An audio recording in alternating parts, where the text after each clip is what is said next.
had a place in Orcas Island, I did. and you loved it. I loved it. Yeah? It was magical. My friend Joe Brotherton owns Doe Bay Resort up there.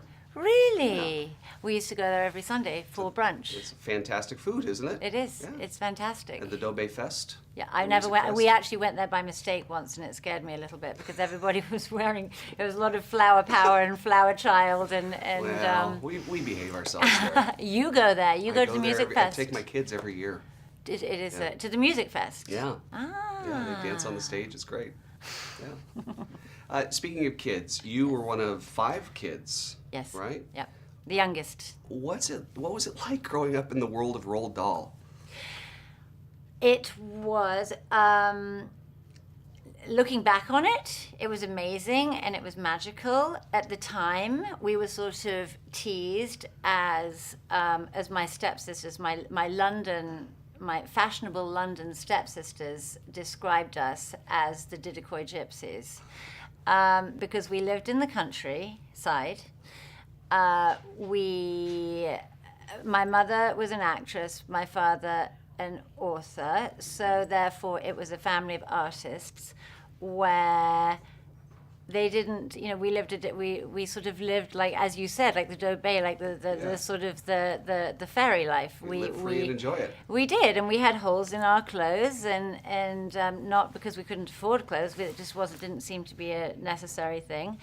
There was stuff that I remember vividly, like Dad used to drive us to school, and on the way to school, the first day of the summer term or the first day of the winter term, we never knew if the other kids were going to be in their winter uniform or their summer uniform. Now, the summer uniform was a straw boater and a pink and white check dress with a blazer. The winter was totally different. It was a grey felt hat and a grey coat and a grey tunic.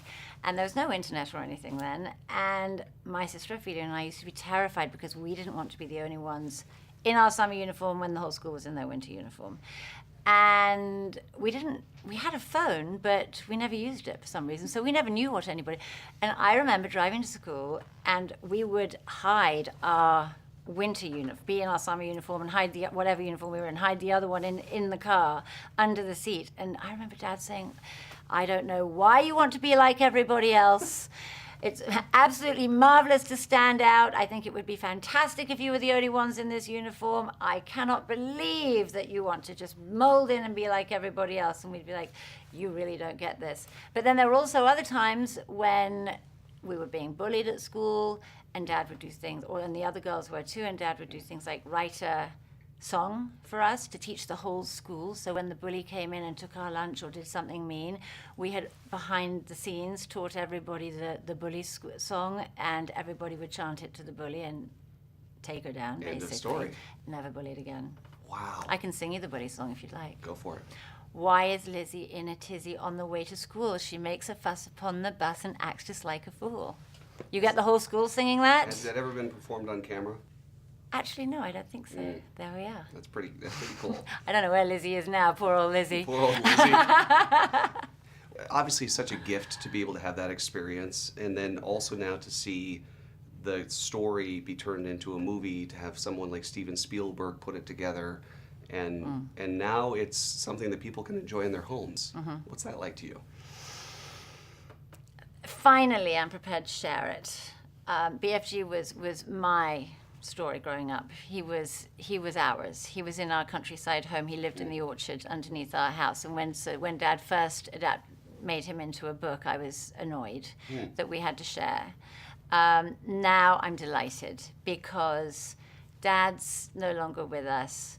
Mark Rylance's performance is so much like my father in spirit, in who he was, in his kindness and in his funniness, and also another great family friend who is always my whole childhood is in there. So now I'm prepared to share. And Stephen did such a remarkable job, and Melissa Matheson with the script. It's very difficult to adapt Dad's work and get it right. In the DVD, there's a tribute to Melissa, who sadly died right after the filming.